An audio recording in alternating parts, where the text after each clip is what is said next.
हमारे दिमाग में विषय को समझने के लिए उसकी श्रेणी विन्यास का जरूरत होता है।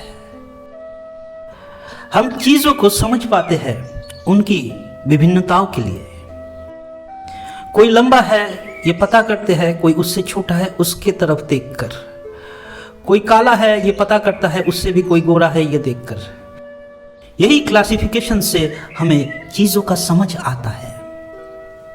इस तरह से श्रेणी विन्यास के द्वारा हम चीजों को अच्छी तरह से समझ पाते हैं। परंतु इसमें एक अड़चन पैदा हो जाता है, वो दूसरी जगह में। चीजों की समझ लेते लेते हम चीजों को इस तरह से देखने लगते हैं जैसे कि वो वर्ग में विभक्त है, वो विभिन्नताओं में विभक्त है। ऐसे ही हम चीजों को देखने लगते हैं। हम चीजों को उसकी समग्रता में देखना नहीं चाहते। हमें वो अभ्यास नहीं है कि विषयों को हम उसकी समग्रता में एहसास करें और उसको ग्रहण करें। मान लो किसी व्यक्ति को किसी विषय में दक्षता नहीं है तो हम पकड़ लेते हैं वो सारे विषय में मूढ़ है। कोई बच्चा पढ़ाई में अच्छा नहीं है तो हम पकड़ लेते हैं कि ये बच्चा बिल्कुल नासमझ है, ये बच्चा बिल्कुल मूढ़ है। हम चीजों को विभक्त कर देते हैं, विषयों को विभक्त कर देते हैं सफेद और काले में। हम ग्रे एंड व्हाइट में बांटकर विषयों को अपने अंतर में ग्रहण करते हैं। कोई व्यक्ति ने एक भी बात गलत बोल दिया तो आप सोच लोगे कि उस व्यक्ति की हर बात ही गलत होगा, और कोई व्यक्ति दो चार बातें सही कह दे तो वो झूठ भी बोले गलत भी बोले, आपको लगेगा कि वो व्यक्ति जो भी बोल रहा है सही बोल रहा है। कोई व्यक्ति एक महान आविष्कार कर दे तो आपको लगेगा उस व्यक्ति का हर आविष्कार ही महान है, चाहे वो मानवता के विनष्टि के लिए क्यों ना हो। ऐसे ही विषयों को हम बांट देते हैं। इस कारण से मैं कहता हूं कि वक्ता प्रधान नहीं है, वक्तव्य प्रधान है। आप क्या बोल रहे हैं वो प्रधान है, कौन बोल रहा है ये अप्रधान है। किसी ने कुछ बात कही वो मुख हो जाता है क्योंकि उसने वो बात कही, उसकी बड़ी समझ है। जिसकी बड़ी समझ है इसका मतलब उसका हर बात समझ से किया जाएगा ऐसा नहीं है। हम अक्सर कहते हैं कि वैज्ञानिकों ने कहा, वैज्ञानिक कहने से ही हर बातें सच नहीं हो जाता है। विज्ञान कहने से बात ग्रहणयोग्य होता है। जब विज्ञान कहता है ये सही है वो सही है, परंतु अगर किसी वैज्ञानिक अपने मन से बात कहकर कुछ कह दे वो सत्य नहीं हो जाता, और ना ही वो झूठ होता है। वो तभी सत्य और झूठ होता है, वो ठीक और बेठीक होता है जब उसका जांच होता है। इस कारण से वक्तव्य में, वाक्य में ध्यान देना चाहिए, न कि व्यक्ति में। किसने बोला ये जरूरी नहीं है, ये आवश्यक नहीं है। क्या बोला गया है यही आवश्यक है। कोई महान वैज्ञानिक ने कुछ बोल दिया इसका मतलब वो विज्ञान नहीं बन जाता। इसी तरफ से कोई मूढ़ व्यक्ति कुछ बातें कह दे तो इसका मतलब ये नहीं है कि उस बात में ज्ञान नहीं है। अज्ञानी भी ज्ञान की बातें कर सकता है और ज्ञानी भी मूर्खता की बातें कर सकता है, ये सहज हिसाब है। परंतु हम दुनिया को इस तरह से देखते नहीं। हम चीजों को विभक्त करके देख लेते हैं, उनमें अपना रंग लगा लेते हैं। कोई थोड़ा सा गलत बोला तो उसको पूरा ही गलत का एक निशान दे देते हैं। ये व्यक्ति कुछ भी बोलेगा गलत ही बोलेगा। कोई व्यक्ति एक बात महान बात कह दिया तो हमको लगता है वो व्यक्ति जो बात भी बोलेगा वो सही बोलेगा, उसके हर बातों में जरूर कुछ ना कुछ है। हमको समझ नहीं आ रहा है परंतु व्यक्ति सच है। यही अंधत्व है, यही अंधापन है, यही मूर्खता है, यही बेहोशी है।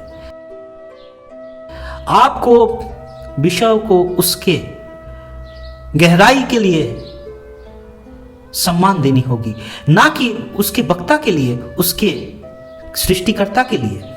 किसने मूर्ति बनाया ये आवश्यक नहीं है, मूर्ति कैसी बनी है ये आवश्यक है। मानो एक महान चित्रकार कुछ भी अंकित कर दे, हम मान लेते हैं उसमें बड़ी गहरी बात है। और कोई छोटा मोटा चित्रकार कुछ भी चित्र आंक दे, एक महान चित्र कथा भी आंक दे, परंतु दुनिया उसको समझ नहीं पाता और कहता है इसमें रस कहाँ है। ऐसे ही हम मूढ़ बनते चले जाते हैं और अपने आप को धोखा देते हैं। इसमें किसी और का धोखा नहीं है, इसमें हम खुद को ही धोखा देते हैं। एक विषय खराब हो जाता है इसका मतलब ये नहीं है कि उसका सारा विषय खराब हो। हम डरते हैं। आपने गौर करके देखा कि आपको कभी बाहर प्यास लगता है, आप कोई भी पानी पी लेते हैं।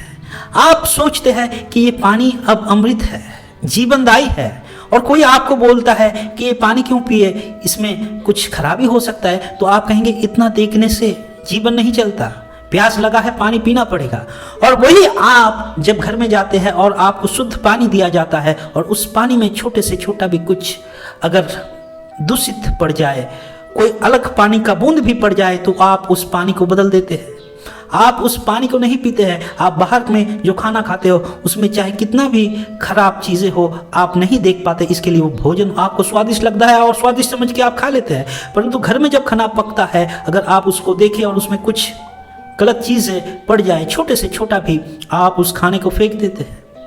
यही है इंसान का मन। हम चीज़ों को इस तरह से विचार करते हैं। हमारा तब एक्सक्यूज अलग था, हमारा बहाना तब अलग था, और अब हमारा बहाना अलग है। जब बाहर पानी पीते हैं तब हमारा बाहर का बहाना था कि ऐसे देखने से जीवन जिया नहीं जा सकता। वही आप जब घर में जाते हैं आपका बहाना अलग हो जाता है। नहीं, अगर ऐसे पानी को जांच ना कर पिए तो रोग हो सकता है, तो बीमारी हो सकता है। एक ही आप बहाना अलग अलग, और हर स्थिति में आपके बहाने तैयार रहते हैं। इसी कारण से लोग विषयों को समग्रता में विचार नहीं कर पाते, खुद को भी वो समग्रता में कभी विचार नहीं कर पाते। अगर देख पाते तो देखते हम कितने परस्पर विरोधी विचार करते हैं। इस कारण से आप में हर गुण हो ना हो, इससे आपका मूल्य कम नहीं हो जाता। परमात्मा ने जब आपको बनाया, आप में कुछ ना कुछ गुण है। लोगों को वो दिखाई दे या ना दे कोई परेशानी नहीं, और किसी विषय में आपका कुछ खराबी है, इसका मतलब ये नहीं है कि सारे विषय में आप निर्गुण बन गए।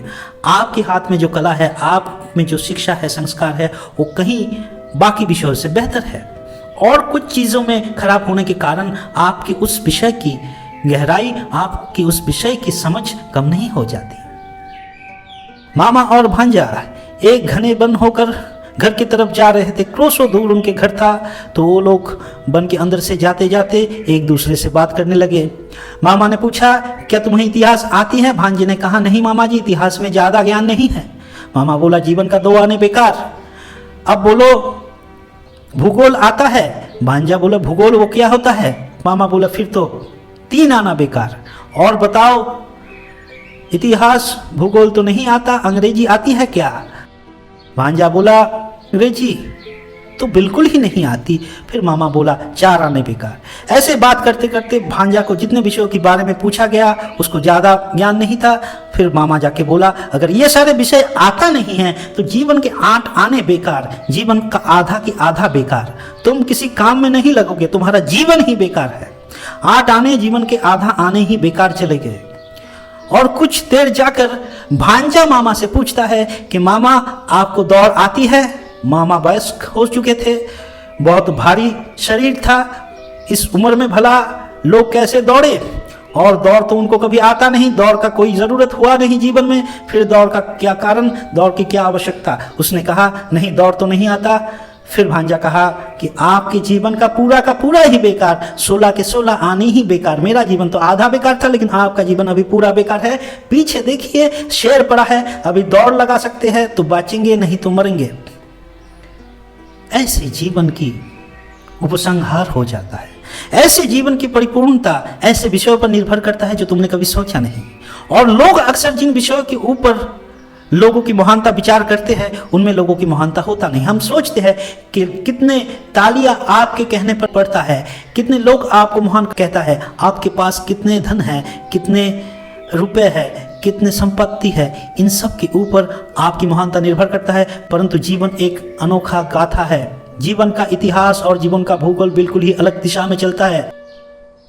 जीवन का अंग्रेजी एक अलग ही भाषा है, जिसको सीखने के लिए आपको जीवन का अनुभव लेना पड़ेगा। और जीवन का अनुभव हर एक व्यक्ति को एक नए नए कला में शिक्षित करता है। कोई इस दुनिया में रिक्त नहीं है, खाली नहीं है, टैलेंटलेस नहीं है। हर एक के पास कोई ना कोई गुण है। ये मूर्खता की बात होता है कि जब हम लोगों के टैलेंट, लोगों के खामियां से ठग देते हैं, लोगों के गुण हम देख नहीं पाते हैं। वो हमारा अंधत्व है, वो हमारी दृष्टिहीनता है कि हम देख नहीं पाते हैं। इसका मतलब ये नहीं है कि लोगों के गुण नहीं है।